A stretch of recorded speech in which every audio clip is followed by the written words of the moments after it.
Friends, 10 toes down, I'll be free until the end. Crib outside the city. Is there anything that Lionel Messi is better than you at? It's opinions.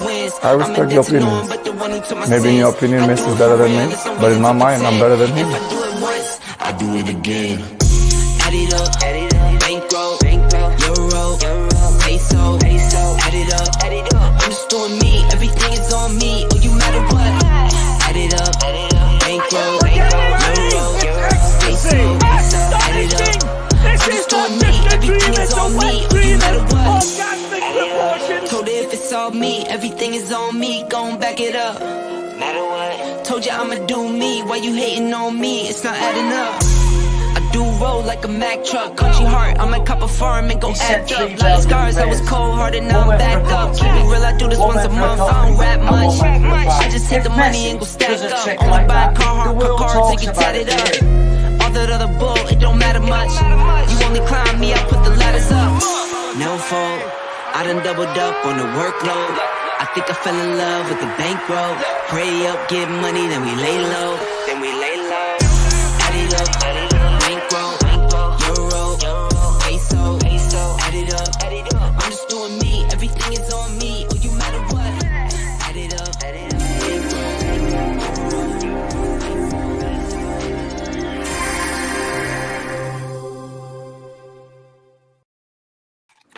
Yes, guys, I'm Si. Welcome to Ace Podcast Nation, the home of Rhodri Giggs on football. It is the last episode in Series 1. And before we take a little break, I'm delighted to be talking football once again. It feels like forever since we did a show. And as always, we're live on YouTube, Facebook, Twitter, all that good stuff. If you prefer your podcast in audio form, then check out the Sports Social Podcast Network for this series and all the other content produced by Ace Podcast Nation. But, that's what I was going to say. Just before I bring in my co-host, I would like to point out for everyone and new as well, who did the Football Super 6 Prediction League last year for charity, the new entries are now open. Get in touch with Will Melush. I think the link is still in the description, but hit him up on Facebook or whatever, or if you hit me up, I'll give you his details. Hoping for over 100 entries again, with payouts for the top 10 players and raising money for the Air Ambulance charity.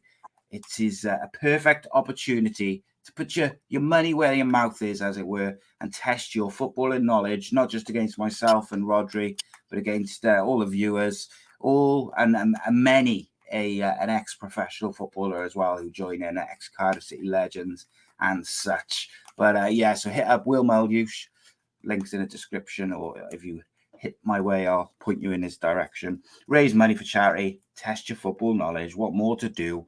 But with no further ado, it feels like forever since we did a show, even though it was only a couple of weeks. Delighted as ever to be joined by ex-FC United and ex-Salford City winger, Mr. Rhodri Giggs. How are you, sir? Yeah, I'm all right, pal. You? Good, mate. Good. I think feels like ages since we've done a show, but we only had like last week off, wasn't it? Yeah. It's weird. Yeah. It's just like time stretches. Feels like lots has happened. There's not much going on, really, though, is there? No, it's like story here, story there. You just get like a few rumours, don't you? And then a sign in, and then a couple more rumours, and then another sign in. Yeah. And it hasn't really got going, I think, in some ways, the transfer window. And I think like we'll talk about your club in a bit. I think Good Wednesday. Bail away. Wow, what a move! But like, do you know, like the more I've thought about it, I think like I kind of talked myself into how Cardiff was a good move for it, and it would have been a good move for many reasons. But also, when you look at it, the MLS is perfect for it. It's like it's a pretty what's the word? Like I don't want to say substandard, but it's a relaxed league, should we say? And it finishes in October, so it finishes a couple of weeks before the World Cup. So he's got 2 weeks or 3 weeks, whatever it is, to have a break, get himself sorted, chill out, any knocks or anything, get over, and then get ready for the World Cup. Yeah, exactly that, mate. So I can see the logic to it. My only concern is the Americans are very patriotic people, and even though not a lot of the players in the MLS play in the United States team, they still going to want the United States to do well. So I do wonder whether he'll have a bit of a target on his back, because you see some of the red cards out there, and some tackles going in there, mate. It's some Sunday League stuff, isn't it? He's a big boy. He can handle it. Yeah, and I'm sure, it wouldn't be too obscene, but. But then saying that, if you go on social media and kind of search the American football fans talking about the World Cup, they all think they're going to win the group, and Wales is almost like a bye to them. I don't know whether they're just not very knowledgeable about football, or they're just super confident in their own team. I don't know what it is, but they even think they're going to smash England, and Wales and Iran are just there to make up the numbers, which is great for us, I think. Yeah, we'll see. We'll see. Last time we were in a group with England, we won it. Just pointing that out to Leslie and the gang in the chat. But it's just got to point that out. But it's just facts, mate. Facts. That's what I speak. It's facts. So we're going to talk about United. The big story, obviously, is Ronaldo's asked to leave, supposedly, which we'll talk about in a minute. But before we get to that, I want to ask you about a couple of moves which have been confirmed. Raheem Sterling to Chelsea, mate. Surprised? No, not really. Didn't play much, did he, last year? No, as much. Didn't play much. He's brought up from around the corner from there. So, yeah. Not long though. Since not long ago was he a vital player for Man City though. So it's not like he's finished, is it? No, he still is a vital player for him. They've just won the league without him. They might not have won the league, so. They only won it by a point or whatever, so he was still even if he was on the bench or coming off the bench. He's still a great player to have to come off the bench. But yes, he's not played as much. That's why his ultimate decision is he wants to move on. But Chelsea, is it? No, not really. He's not going to go to United. He's not going to go back to Liverpool, Arsenal. Yeah. So if he goes to Chelsea, he's fighting for titles again. We might be winning trophies. So. Yeah, no. Money would probably be the same, or if not more. Living at home, back where he's brought up. So, no. I was a little bit surprised that Man City sold him to Chelsea, because I think, if anything, it brings Chelsea that little bit closer to competing with Man City and Liverpool. I don't think they're quite there yet, but it doesn't make them any further away. No. So I was a little bit surprised that they didn't. If they get Ronaldo too, so there's a nice segue for you there. Yeah, well, we're going to talk about that now, mate. I think so. There's strong reports that Ronaldo has asked to leave. Which reports? Johnny down the shop? No, there's a lot of, they say, so they've been talking about it on Sky, Sky all day, innit? Oh, right, Sky, yeah. Oh, right. But no, in fairness, who put Murdoch's boys? Okay. Even that Italian, I forget his name, Fabrizio, whatever, kind of said that it's, he wants to go. I still, I know when I said it to you the other day, I think it was at the start of the week, you were kind of adamant, nah, no way would he go.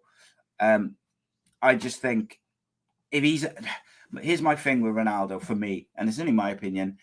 I think if he's not happy and they kind of refuse to sell him and force him to stay, I think that will cause problems within the dressing room, because he is I don't think that'll happen, because this manager doesn't seem that type of person like that hanging around. So yeah, if he wants to go, then the manager he's type of manager going, let's get him out, let's get him someone in, get him out, because he just wants to get the ball running, get everything sorted. We've seen videos recently of training videos of how he wants them to play, so it's quick, high tempo. So. Yeah, if he's not on board, then get him out and let's work with what we've got, and we'll go from there. But he obviously wants to keep him. But I always thought it was a ploy that Ronaldo was saying, "Come on, pull your finger out. You need to bring some players in." Yeah, and then he can assess it at the end. Yeah, I think that kind of makes sense to me.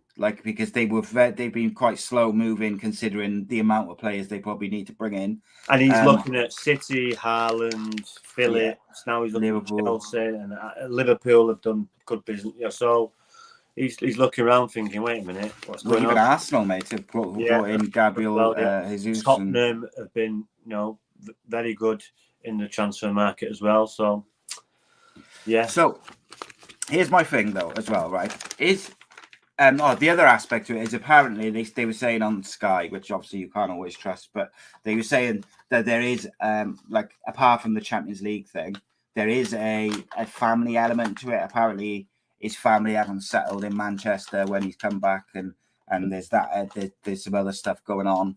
So they were sort of implying that the club, as our respect for him, will probably let him have his move if the right offer comes in and it's outside the Premier League. So that's fine. But to me, if they sell him, they can't not bring in a striker because he scored all their goals last year. Martial's proven that he cannot be relied upon to be your first choice striker. Rashford, you'd hope, will find the form that he previously had, but he was so bad last year that that's a worry. You've got rid of Cavani. It's a problem, isn't it? If you get rid of Ronaldo, you haven't got really a striker. It is a problem, but there are recognised strikers there. Yes. However, you've got a new coach, a new way of playing. If Ronaldo goes and there's not a striker available, you don't just bring anyone in. Yeah. He's got to be the right person. So, they're going to have to tin hats on, grim and bear it, and work with what they've got. So that's all I can say. Maybe they can bring one of the young lads in. I'm not sure. I don't know. So I'm going to throw a couple of names at you who are either available or on free transfers at the moment. I just want to get your take on if you think they're realistic for United and if you think they would be the right players. So you've got what's his face? Dybala from Juventus is on a free transfer. Obviously, the wages. But he's not a recognised striker, though, is he? No, he plays more of a false nine, doesn't he? But would he be an acceptable, not replacement, but alternative to fill that gap, particularly if they're playing with those three behind the striker? Yeah, I'll take him. Yeah. Lewandowski. I saw a few people saying Lewandowski for Ronaldo in a swap deal could be an option. I'd snatch their hand off for that. I question much. That's probably the only person you could bring in that improve on Ronaldo. Yeah, and the thing is, there's not that many out and out number nines out there. Like a lot of them are these false nines or the ones that play wide and like the Rashford sort of mold. My question with Lewandowski is, on paper, it seems like it would suit everyone. But would he, at 32, would he want to play Champions League football the same as Ronaldo does? So that would be the one maybe question mark. But otherwise, I can see the logic to that. Obviously, there's Harry Kane's a long time that's option. I don't think that's going to happen. Yeah, no.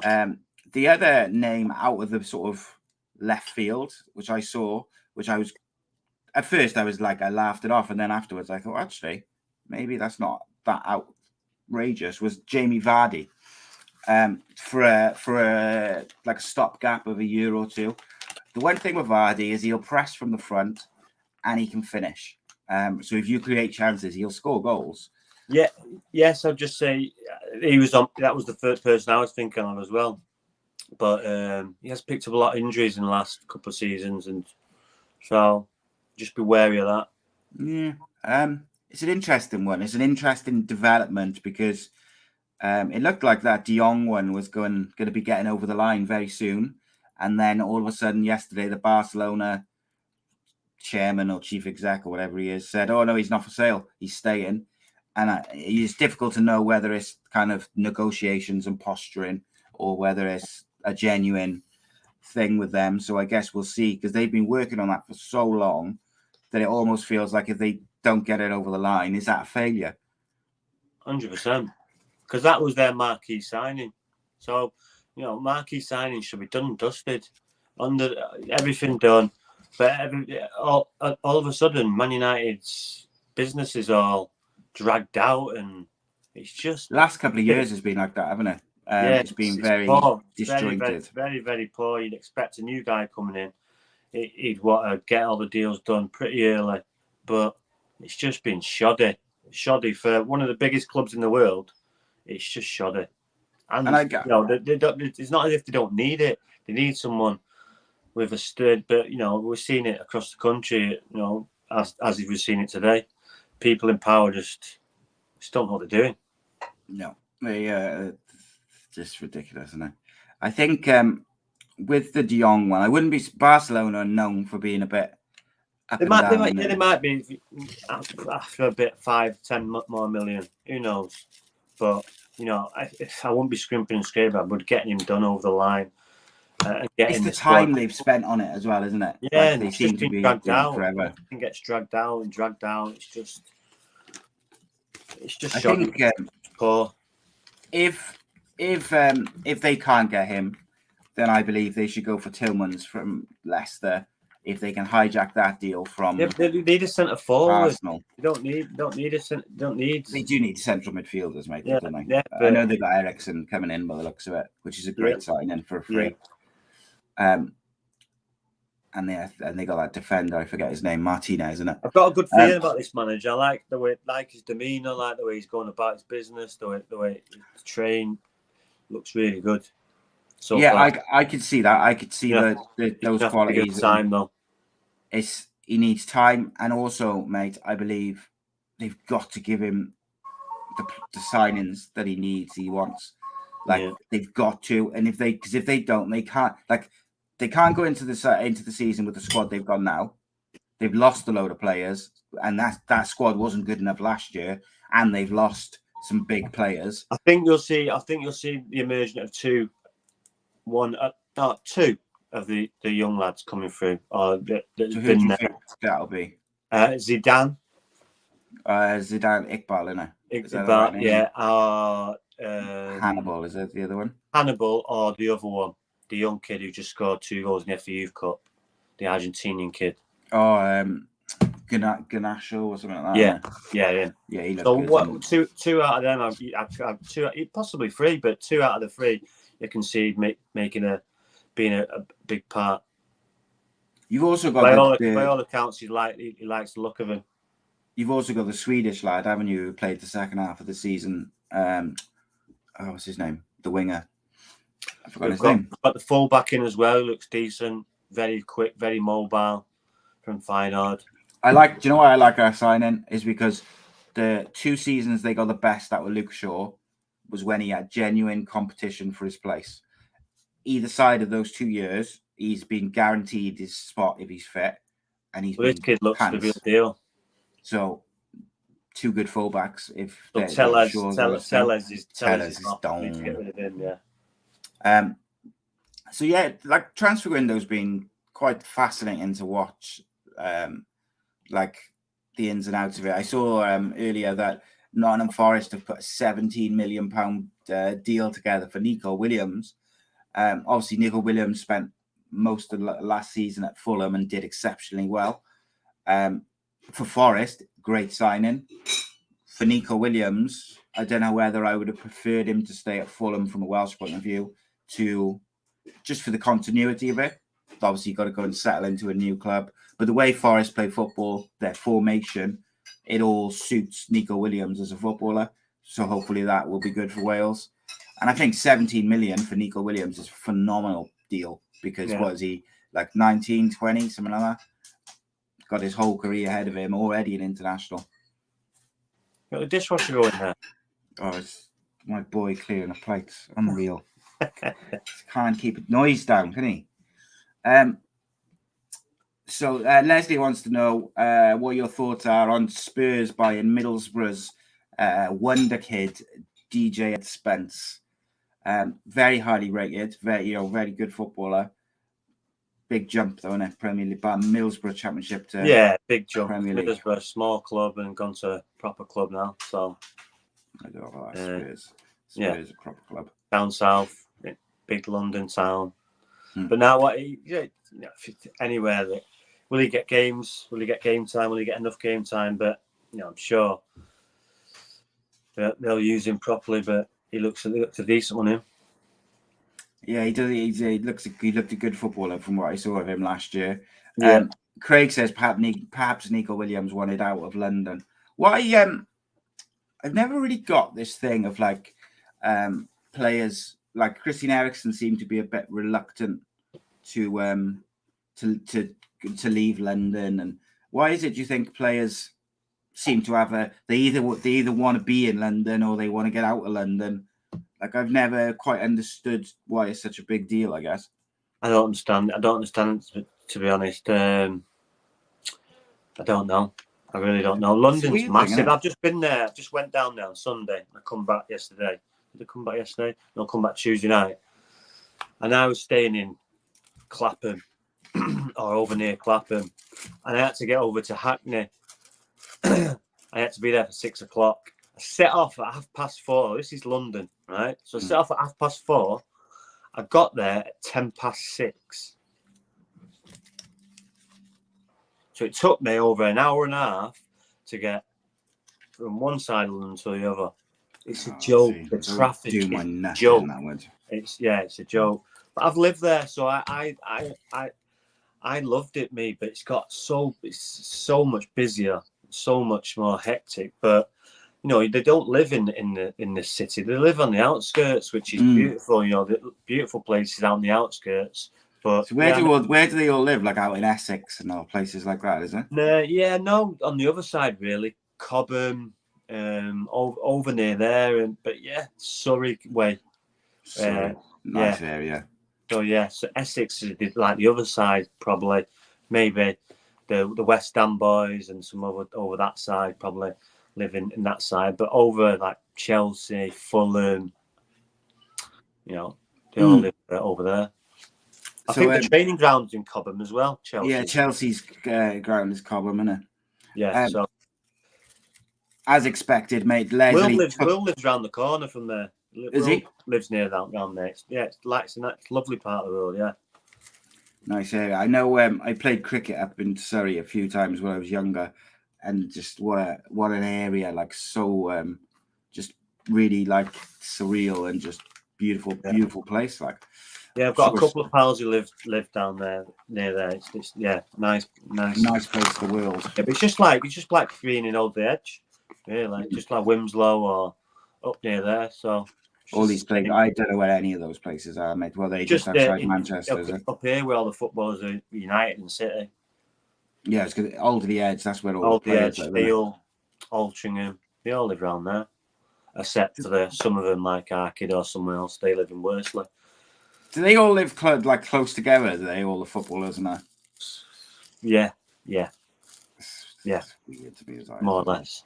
So you've got probably 30 players all live in like the same little thing, like 3-mile radius. Yeah. Like there's a golf course. Which golf course is it? Mere Golf Course, and there's a big massive lake, and there's massive houses all the way around it. I think Pickford lives on one, Stones lives on one. There's loads of them all living around it. But, just all overlooking each other's houses. Yeah, just like watching football as well. You know, that too much money, what they'll spend it on. Yeah. Shocking. So Leslie, as expected, mate, took the bait, hook, line, and sinker. He said, "Did he just say Middlesbrough are a small club? I could have sworn we swept Manchester United out of the FA Cup last season." When I mean smallest he in that walked area. Into that, didn't he? Smallest in that area. Maybe Hartlepool. Maybe a bit bigger than Hartlepool. So, but Darlington as well. Darlington, you're big. So you're probably mid-table. You get Newcastle, Sunderland, Middlesbrough, mid-table. Then you got the Darlington and Hartlepool. Blythe Spartans, good non-league football club. Spennymoor, there's a few. Spennymoor, South Shields. Club. There's a few dodgy clubs down there with a few quid. He said, but as you said, Middlesbrough was a small club. I seen the smirk on your face. You knew exactly what he was doing. Leslie just walked into it. Just walked into it. I have to. When Rhodri texts me, I have to read it back a couple of times just to check I'm not just walking into a little hook. He said Leslie said Gateshead as well. Yeah, they're probably Gateshead. There you go. Bigger than Middlesbrough, aren't they? So Gateshead. Darlington. So yeah, I don't know what business Middlesbrough have done. I'll have to have a look at that. Will says Jamie Vardy ain't leaving Leicester at this stage of his career, retiring there as a club legend. Yeah. I don't see him. Well, Manchester United come calling. You know. Yeah, look, he's not going to get another big contract, really. No. So he might get an extra year or two at Leicester, like at his age. If Man United come in and close offer him where he brought up, I think it might be. Yeah, if he could live in. Yeah, it's about halfway, I suppose, because he's from Stocksbridge. I'm pretty sure he's around there. At the end of the day, mate, it is at this stage of his career. Leicester are not in Europe. If United come call him with a 2 or 3 year deal, offer him a pay rise, why wouldn't he take that? Yeah, I don't see it myself. I don't. I think you're more likely that Ten Hag would go back to the Dutch league and try and get like that Anthony and even he's not a out and out striker. Like they do need although there was talk of Rashford playing as the number 9 a few weeks back. Rashford's more than capable of being a striker, and Martial. So Martial, mate, come on. No, Martial, when he had a good season, he scored 20 odd goals, so he's got it in him. How long has he been there? I know, I know. One good season. Come on. I know. I just do like this manager, though. If this manager gets a grip of... Time to let go of Martial. Yeah. He's had his go. Yeah. I'll tell you the other one I said to you yesterday when I over text, who I thought would be a good shout, was Memphis Depay. Apparently, Barcelona want to get rid of him because they need the money. I think if they could not spend, an astronomical amount on him, I think he would be a good signing to re-sign, because I think there's a couple of aspects to it. He's matured massively over the last couple of years. He looks a different player to what he was when he was at United. He was only a kid. And I think he's got something to prove. I think I can't remember if it was Van Persie or someone else, one of the ex-Arsenal players, but they said he wants to go back to the Premier League eventually, and he'd prefer to do it with United and basically prove a point like that. He didn't get an opportunity and he didn't show what he could do, and he's shown in the last couple of years what a good footballer he is. I mean, I think that would be a decent signing. He's young, he's quality, he's fit, he's strong, good footballer. I just don't know whether they would take the risk to bring him back after they got their fingers burnt with. Well, it's the manager wanted to bring him back. If the manager wanted to bring him back, it's a totally different player. If you bring Saha back 3 years, maybe he's a totally different player. So these people, these type of players, they've obviously learned from that experience and grown from it. So, and the next step is to go. I don't know, if he wanted to come back, then it's down to the manager if he was fit into his way of thinking, way of playing. Yeah, that's a good shout. Craig says, how much will Vardy need or the Vardy family should be saying, needing court costs? Maybe if they need a bit of extra money for their court case, they can, United will give them a pay rise. Possibly. It would be a bit more than it was at last anyway. That's got to be awkward, hasn't it, between Rooney and Vardy? Because it's essentially fuck all to do with them, isn't it? And they've just been torn into this ridiculousness. But, I don't know. Maybe someone who's been in your position has got a better understanding of it. Because I suppose if you've got a small circle and someone within that circle has betrayed your trust and is leaking stuff to the newspapers, that is quite a big betrayal. So, whilst I laugh about it and say it's ridiculous, if I was in that position, I think I would be quite hurt by it and I'd be quite upset by it. So, maybe I shouldn't. It's the facts of it, though, isn't it? What do you mean? Well, it's the facts is that she clearly did, didn't she? Yeah. Oh, she passed it on to her agent, and her agent did. Yeah. And I just think it's poor form, isn't it? For someone to just don't do that to people. That's the kind of type of person she is. I don't understand these people, mate. I don't know whether it's because I'm from a different world or whether I'm just a nice person or what. I just wouldn't do that to someone. Do you know what I mean? I just wouldn't sell a mate out for a couple of quid. It just makes no sense to me. Yeah, it's one of the reasons why my family don't speak to me. They actually think I did it. It's embarrassing. It's a joke. I shouldn't laugh, mate, because it's not funny, obviously. Yeah, but like, I still remember, mate, when you told it to me.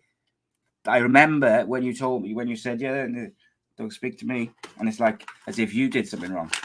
Yeah. So. Well, in fairness, you did do that advert, so that was stepping over the line. That was, wasn't it? Yeah. Way Taking too over the line. Yeah. Jesus, what's wrong with you? You give me ammunition. There you go. The king doesn't miss, as it were. Norway have just scored the third goal. It's flying here, the women's game. Third goal against Northern Ireland. The 3-0 up, 30 minutes later. You were telling me how much you've been enjoying the women's Euros since it started before the show. Yeah, I enjoyed all of 10 minutes of it last night. Yeah. Love Island was on. I forgot. Mitch, no football can compete with Love Island, though, can it, for you? No. I was driving past there because my little one plays football 5 till 6 at Old Trafford. I'm driving down obviously finish at 6 o'clock, so I'm driving on thinking, where's all this traffic coming from? It was a full house, it was packed. Is it at Old Trafford, is it? Yeah, it was at Old Trafford, yeah. So, the most important question, mate, who's going to win Love Island this year? I don't know one person who's in it. Daughter, you know. Is she doing well, is she? Yeah, she's doing all right, yeah. At the start, I was thinking, nah. But as she's gone on, she's grown on me, she's all right. I haven't seen 1 second of Love Island. No, you know what? I never usually watch it, but I've not missed an episode. I've watched every single one. Like, so what dragged you into it this year? About 3 or 4 years. Pardon? What dragged you into it this year then? Like what attracted you to it? Maybe because it was Michael Owen's daughter. Probably think, well, let me have a look, see what she's like. And I've just carried on watching it. Strange one, mate. So when you look at it now, right? Just on signings currently made, maybe some rumored signings. Is there any chance that any of the other clubs are going to get a bit closer to the City and Liverpool's? Well, Chelsea could if they get Ronaldo, yeah, Sterling, and maybe someone else. You know what's going to happen when he's still lit? I won't mind him. I think he'd be a fantastic signing for United. Yeah, it looks like he's going to. Ericsson for me, we've talked about it. For me, it was a no-brainer. You know, but that the defender that United have signed, nearly signed, or should I say, Lisandro Martinez, who they hijacked off Arsenal, is a very, very good defender. Do you remember he played in the game against United?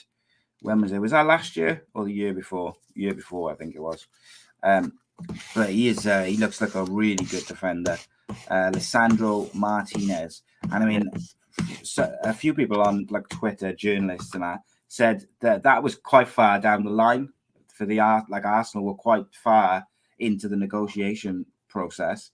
But as soon as he found out United wanted him, he wanted to play for his obviously his old manager, and I suppose that's the advantage they've got, isn't it, with the likes of these.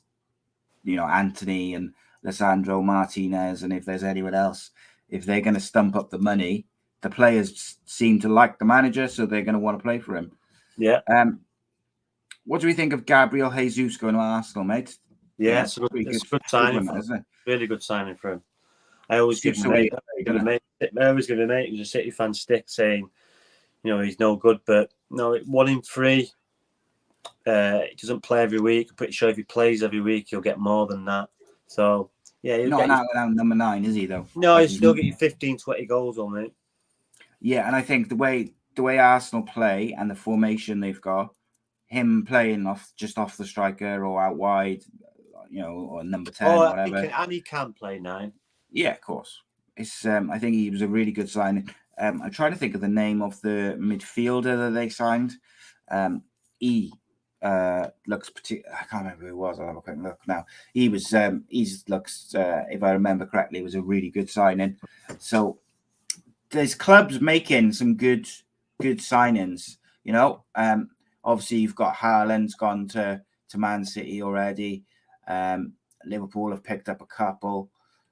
There's a few clubs who I thought have been a bit slow, who perhaps I thought would get some players in. Obviously United, but also I thought Newcastle would be really active, really quite quick, and they haven't quite got going yet, but I'm sure they will at some point.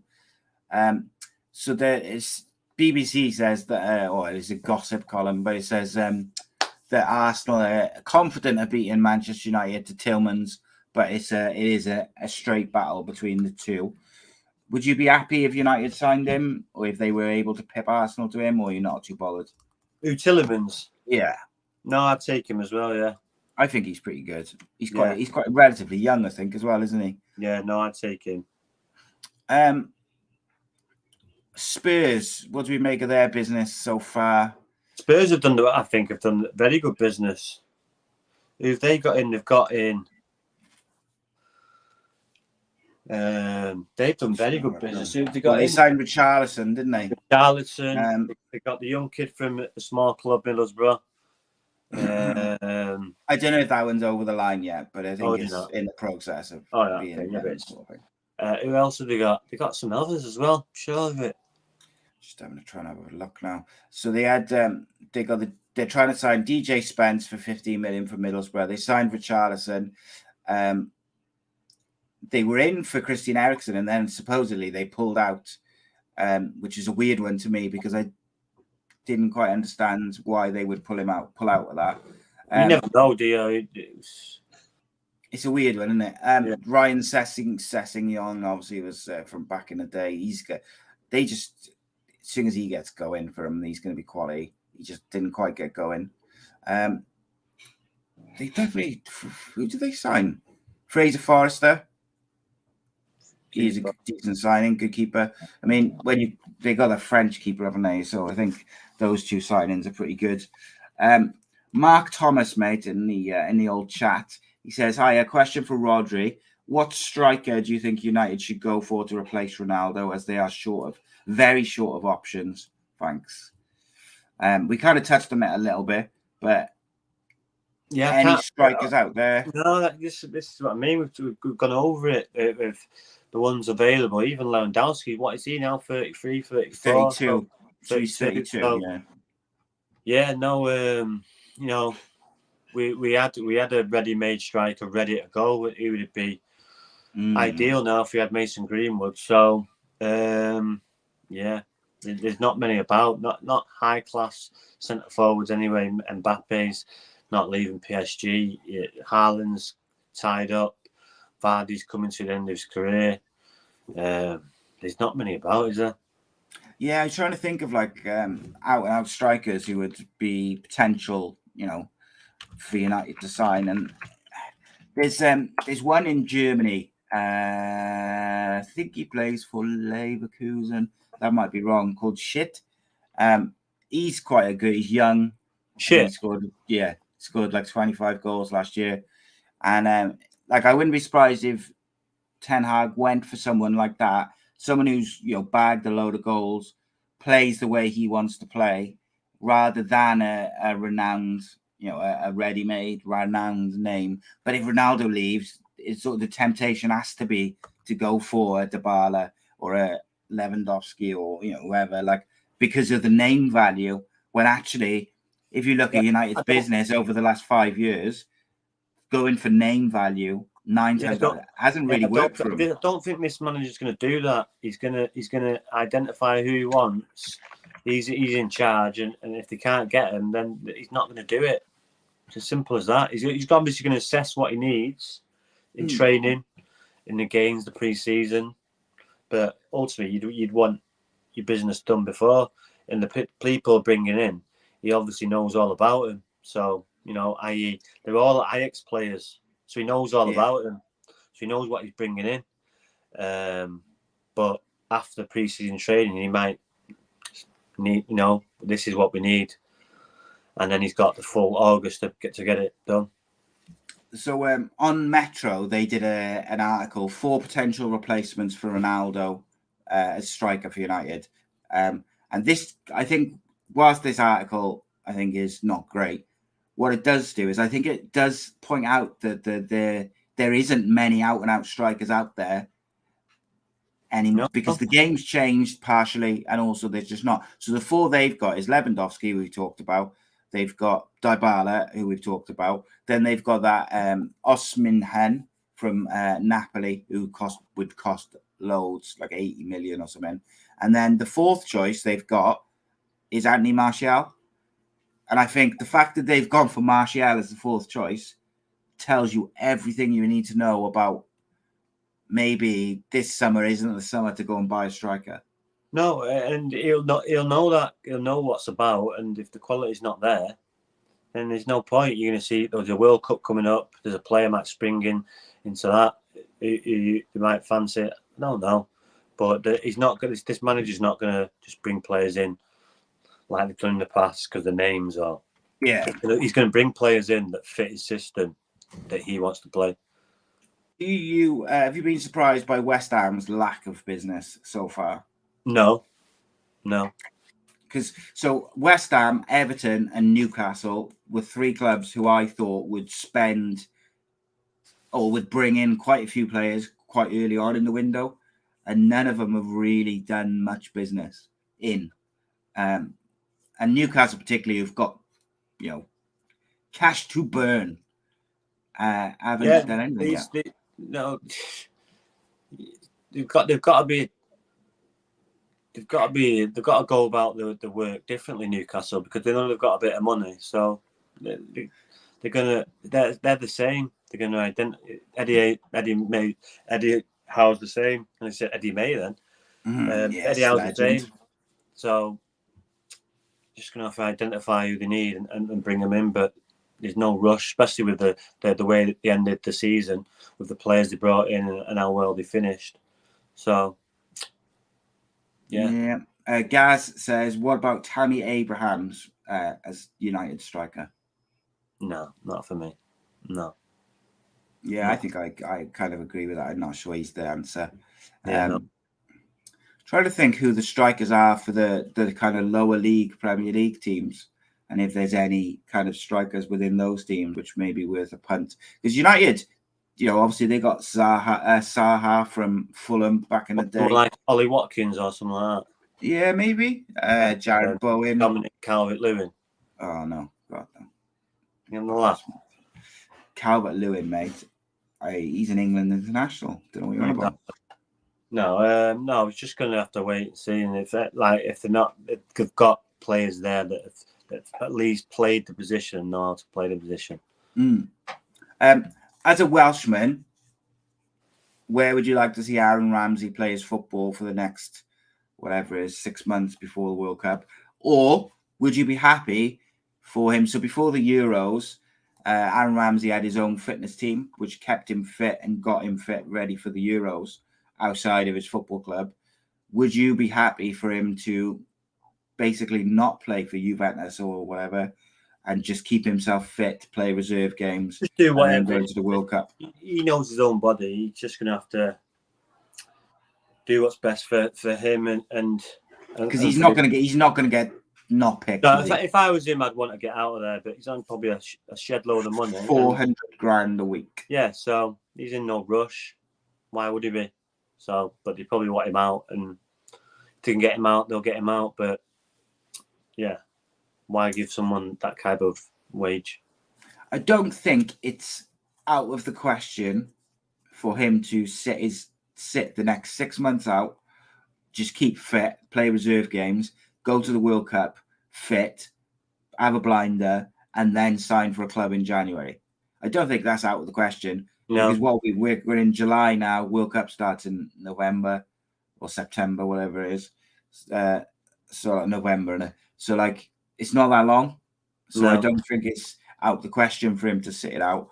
But then on the other hand, I think clubs like Newcastle would probably be a good move for him. I think Cardiff would be a good move for him. What else? West Ham, maybe. West Ham, yeah. West Ham. Obviously none of those clubs are going to pay him $400,000 a week. But I mean, I think that, I'm pretty sure that won't be, I'm sure he'll be negotiating that wage anyway. Because Juventus will pay him off, won't they? They'll pay his contract out. Will says Rambo should get out ASAP. This will likely be his only World Cup, and he needs to get match fit. Yeah, I agree. Sharp. So there is an element to that. I agree with it. I think pretty much wholeheartedly. However, going into the Euros, he hadn't played a lot of football, and he had this team to keep him fit and get him ready for the for the Euros in 2016. Or was that, I don't know, maybe it was the other Euros, I don't know. But he hadn't played a lot of football going into it, and he had this team of fitness technicians and that who helped him stay fit. So I don't think it's out of the question these days. Fitness technicians. I don't know. I'm making up a word, don't I? Just testing, see if you're listening, mate. And I don't think it's outrageous for him to do that. Like, but I do think if you can choose, you should probably be playing regular. It's all right having a team around you and stuff, but there's nothing that can match games or fitness, and yeah. But then you've got the added thing where you could get injured. But you can't think like that. No, of course not. And look, we've talked about it before. Like Aaron Ramsey's been so unlucky with injuries since he broke his leg that it's unfortunate that he had that nasty leg break, which then led to him picking up non-stop niggly injuries, and just was never able to really get like a proper couple of full seasons under him. Because I think he's would have been capable of being one of the best midfielders in Europe.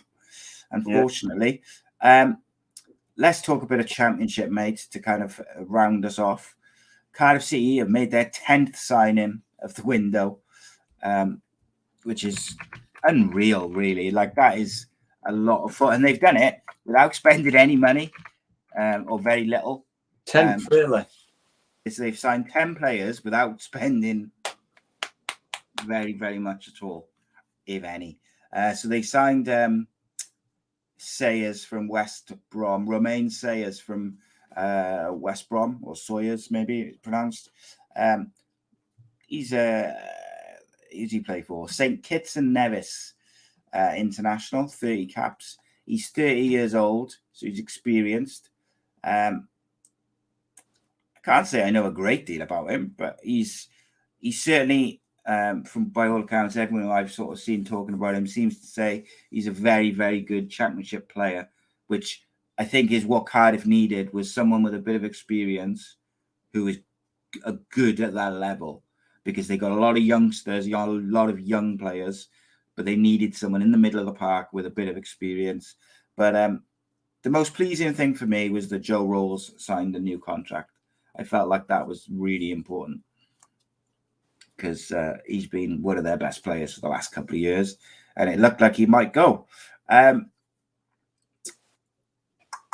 Yeah, they just need a striker. It's got to be said. What else we got? Wayne Rooney. But have we done a show since Wayne Rooney resigned? Yeah. It's going to say. Did you see who Derby signed? What's his name? Fuck's sake. I have to flipping remember his name now. The one who used to play for Cardiff, Mendes Lang. Oh no, signed for Derby on a free transfer. I think that's a very good signing for League One team. I find it a bit weird that they signed him, but they haven't re-signed like Curtis Davis and a couple of the other lads who, did pretty well from last year. Maybe they want to move in a different direction as well, which you need, because you've got a lot of young players. So I'd get that one side if I was there, especially in League One. You're going to need that experience.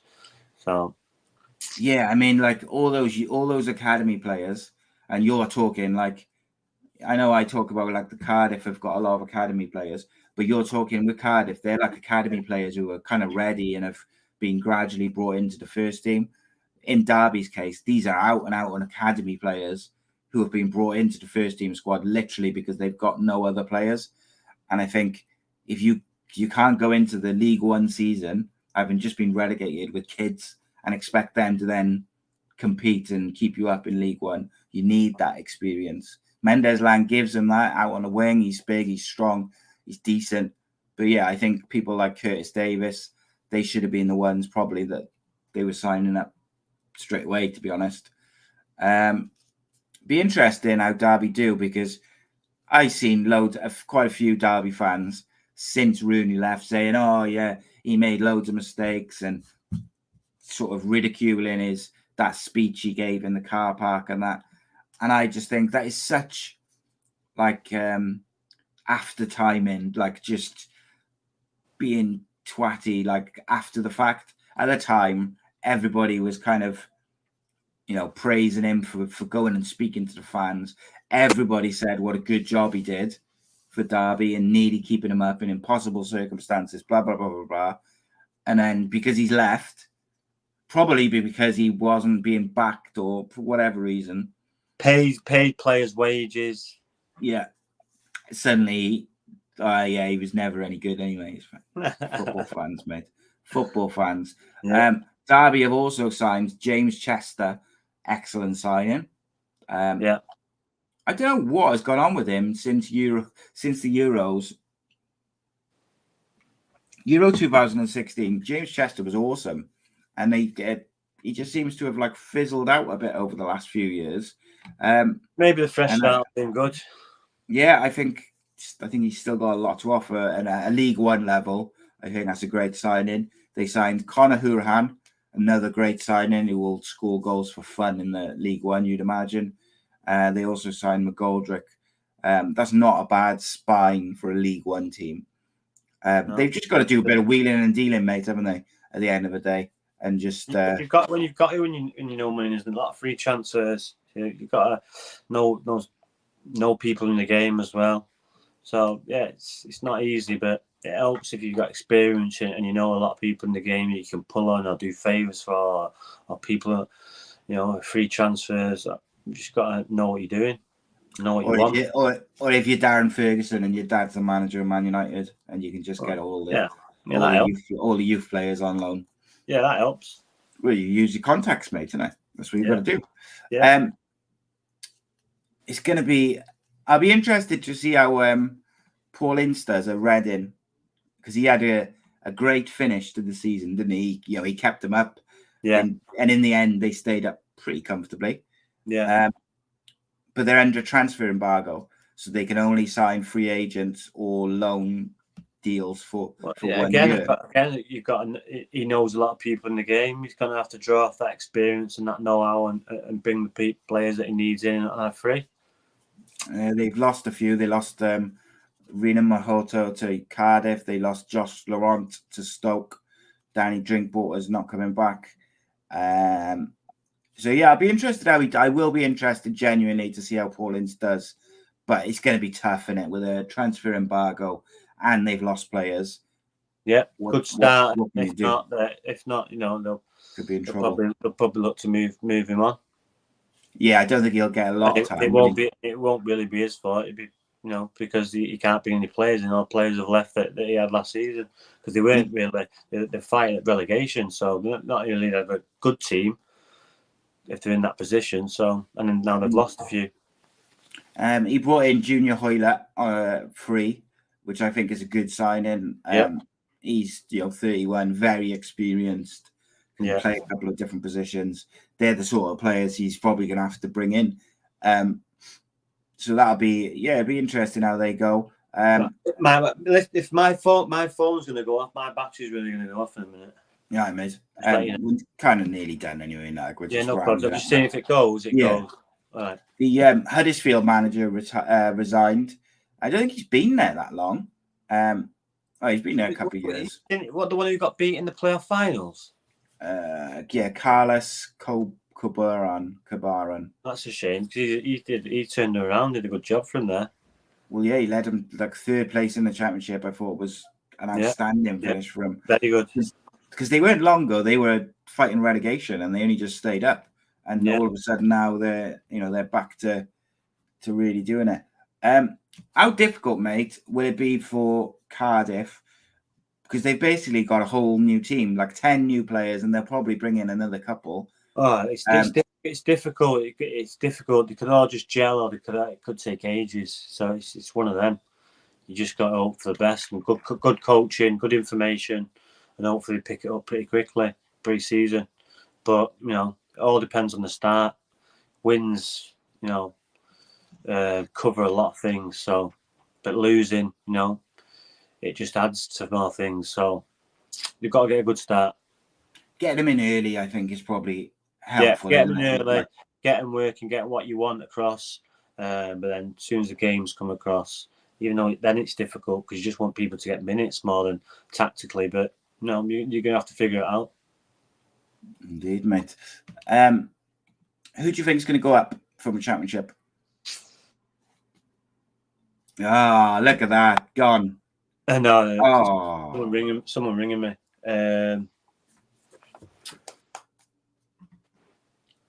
Who's your at the moment? Obviously, there might be some more signings and stuff like that, but who's sort of the standout team? Do you think?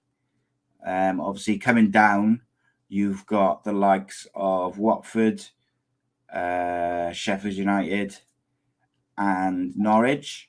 But also coming up, you had Sunderland, big team. You got that Teesside derby against Middlesbrough. So there's a few big clubs down in that Championship now. Jesus, some big clubs.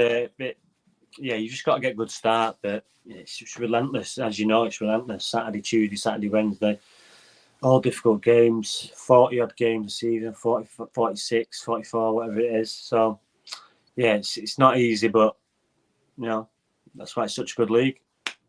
Oh, yeah, it's my favourite league to watch, because it's just intense.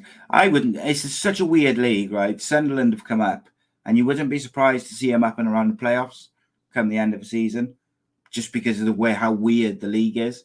I don't think they will be. I don't think they've got a strong enough squad to compete in that league, but you just never know, because anyone can beat anyone in the Championship. Early predictions for Premier League top four, mate? Anything outside of the usual? No. Newcastle, not quite yet? No, not quite. No. And certainly not on their transfer business at the moment. No. No one in. Still going to be, Liverpool, City, Chelsea, and the rest find it out. What about going down from the Premier League? You've got Forest coming up. Who else? With Fulham come up. Do we expect those clubs to be battling out? Obviously, Brentford had a good season last year. Who do we think? Who else is there? Who else came up? Bournemouth, Brentford. No, Brentford. Bournemouth, Forest, and Fulham came up. Brentford had a good season last year. Brighton, these sorts of teams. Who would you think might go down at the moment? I think Forest stay up. Well, Fulham, it's going to be difficult. Fulham, all the three teams that have come up, I think it'll be difficult. Bournemouth, Fulham, and Forest. One of them will usually does well. Who will that be? I think Forest. I don't know. If I had to pick one of them now, I'd say Forest. But Forest did pretty well in the FA Cup as well against Premier League teams. So yeah, but you don't know. You just don't know. But who have they signed? Forest, like Nico Williams would be a great signing. I gotta say. They spent a few quid for us. I was reading, listening to the radio. They spent over 60 million quid. So they brought in 3 or 4 players. For those teams coming up, particularly in Forest's case, where they haven't been in the Premier League for such a long time, they need a striker who's going to bag them 20 goals, 15, 20 goals. That's what they like. That's what will be the difference between them staying up and going down. That's why Norwich keep going down, because Pukki can't do it. He can do it in the Championship. He scores 25 goals. They get promoted, and he scores 5. They're that out and out striker who bags you the 15 goals a season is the difference between staying up and going down. So out of those teams, it depends who they've got. Same with Mitrovic, always does amazingly in the Premier League in the Championship, for Fulham, and then he comes up to the Premier League and doesn't always. So you can score. If he scores nearly 40 goals, you just got to give him. The problem is he can score the goals, you just don't get the chances he does in the Championship. He just doesn't get them in the Premiership. But when he does get them, he doesn't take them. So it's just there's small margins. Yeah, pressure in it as well. Will says Leeds are going down from the Premier League. Yeah, hopefully. Yeah, I think Leeds, Brighton, and Fulham would be my 3 at the moment. I think Bournemouth and Forest will do all right. And Rhodri's phone's died, so let's have a look. What is going on? Right, if you've got any questions, get them in very quickly before I wrap this show up. For anyone who hasn't sort of seen or isn't a patron and stuff like that, from today, I'm having a little break for a while from the kind of online shows and stuff. So I am going to be doing some stuff behind the scenes. But I'm also going to be doing, for patrons, there'll still be the Wednesday show. But apart from that, there'll be nothing on the main channel for a few weeks. We'll be back for the start of the football season. But I need a break. I just need to sort my head out a little bit. I've done this non-stop for 3 years. Feel like I've hit a bit of a wall in some respects with some of it. So I need to go away and have a break, think about what I want to do with it, and then I'm going to maybe change a few things up. So don't be angry with me when maybe I come back in a couple of weeks and some things have changed. I've got to do what's best for the channel, for myself, for my health, for everything, and the channel will continue. If you'd like to support the channel during my break, and also still see my beautiful face, as me and Barry do our show every Wednesday, and we do a show every other Monday as well, myself and Reese, then you can patreon.com/Ace Podcast Nation. It's £2. There's a couple of £2.50 slots left per month. Beautiful, easy, and you get some content for free. Check out the interview I did with Gary Lockett, which came out last Tuesday. That was a great one, especially if you're a boxing fan, but even just for people who like interviews and podcasts. It's a very, very good one. So the second part of a two-parter. Next Thursday afternoon, I am filming down at Eat Steak Media a podcast with a Cardiff City legend who has never been on the channel before. I have never met, and I am really looking forward to it. I think I told patrons who it was on Monday, I think. So that's being recorded next week. I'm also recording an episode with a former Middlesbrough player who I believe is quite popular up that way. So I'm looking forward to that and just looking to nail down a date with him. But that's been done and dusted. They probably won't be out until I kind of return and the channel's back up and going. I just need to sort my head out, and I need to think about what I'm going to do with the channel. And like I say, if there is changes, I hope that you guys will still support the channel and get behind it, because a lot of hard work and effort goes into doing all these shows and stuff. And the other thing is most podcasts around the UK and the world put out one episode a week plus one behind like a Patreon or whatever. So 2 episodes a week. I do 6 episodes a week, pretty much every week. So as you can imagine, that is difficult. Borough fan says, what's your view on automated offsides that they are looking at? So, mate, I don't know anything about it. So it's very difficult for me to comment. However, I will have a quick Google and we'll have a look. Semi-automated offside technology approved by FIFA by combining limb and ball tracking data, applying artificial intelligence. Blah, blah, blah, blah, blah. Right. So I have, obviously, as you've just seen, I've just very quickly looked at that. The first things which strike me, right, is the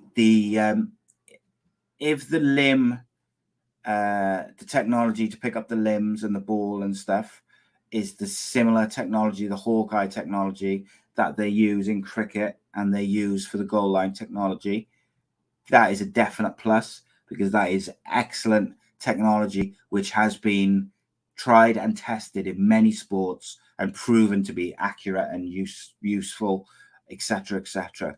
The one thing which gives me a little bit of anxiety and worry about that is the bit where it says about artificial intelligence being involved, because I think the offside rule, context, different aspects of things cannot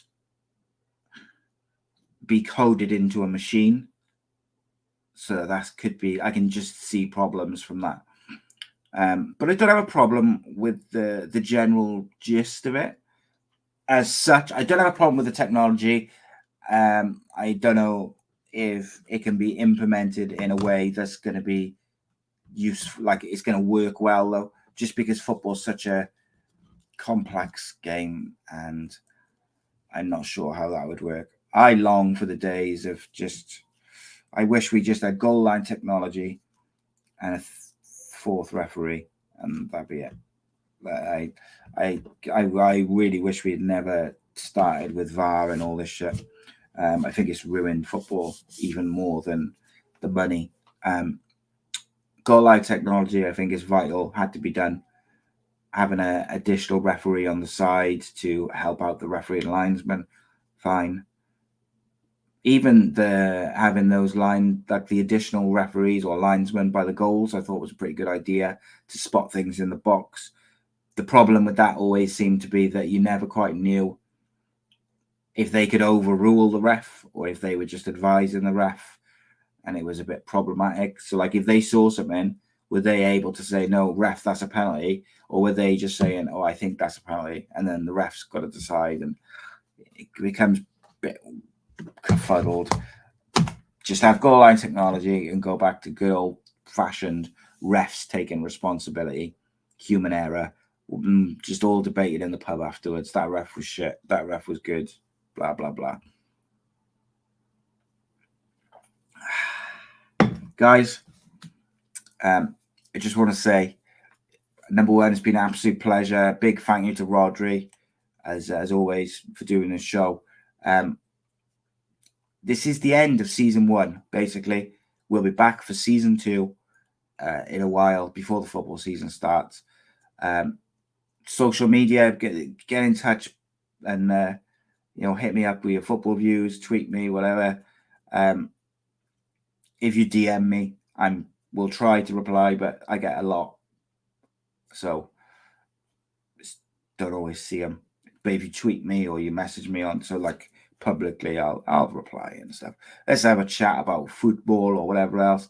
And if you've got any suggestions about what we can do with the channel, what I can do to make things better, what I can do to take things to the next level, I am always interested in your opinions and your ideas, your suggestions, whatever it may be. And guys, if you can sign up to Patreon, spare like 2-3 quid a month to help us, fantastic. And you'll get that show throughout my break. I'll still be putting that live show out. And if not, then it's cool. I appreciate you all. Thank you very much. Thank you for your support over the last 3 years. It's so long, but it's not goodbye. It's been a pleasure, and more to the point, it's been emotional. God bless.